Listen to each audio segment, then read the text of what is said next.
When flirting with an older woman, be on the lookout for subtle signs that she's interested in you. These signs may include eye contact, playful touching, and initiating conversations about dating. Older women are direct and not afraid to show their interest through text messages with sexual innuendo. Make sure to reciprocate her interest by flirting back and keeping the conversation going. Pay attention to her body language and the effort she puts into looking good around you. Show your interest by complimenting her and making her laugh.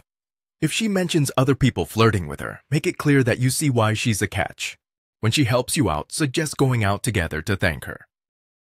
Remember that older women appreciate a deep connection, so listen attentively when she shares about her life. Embrace her sense of humor and be playful in your interactions.